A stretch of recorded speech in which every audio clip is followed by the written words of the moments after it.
Our customers and our producers got to where they just assumed all these brands would be the same as far as quality. We've discovered through use and experience that they're not all the same. 2009, probably more of those issues came up than I've ever seen in my career. A lot of new brands, a lot of new companies, a lot of unknowns, and we did see some quality control issues. We saw some phytotoxicity issues. We saw problems that we haven't seen in the past. Got the producer more geared back towards quality. Absolutely, we've got a large customer base that will not purchase the generics that they're not familiar with. And their preferred generic brand this year was the GlyStar Gold for quality. It may sound strange, but you can take a truckload of 270-gallon totes, regardless of the brand,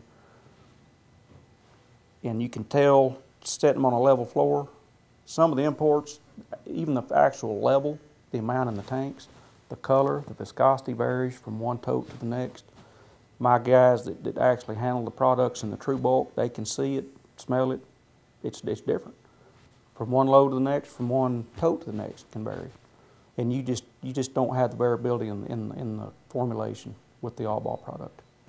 It's all the same. Their QA is obviously a lot more important to all-ball than some of these imports. They're familiar with all-ball as a company. They've used their other products. They've used the GlyStar Gold. They've used they associate all-ball as being an American company that's got a history, good reputation. The unknown is what they're going to stay away from anymore. The growers are going to stay with what they know and what they're comfortable with. And GlyStar Gold is absolutely one of those products.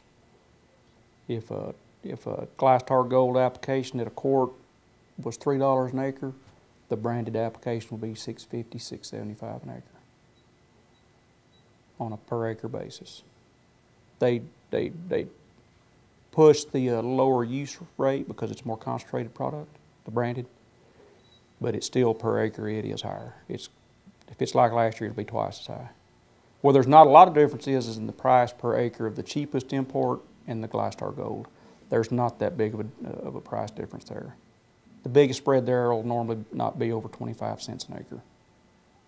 Always less than 50 cents an acre.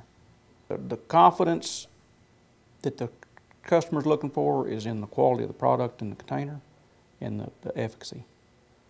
They're willing to take a small risk if there's enough difference in price, but the price spread isn't enough for them to take that chance with the cheap imports compared to a GlyStar Gold. It's just not worth the risk.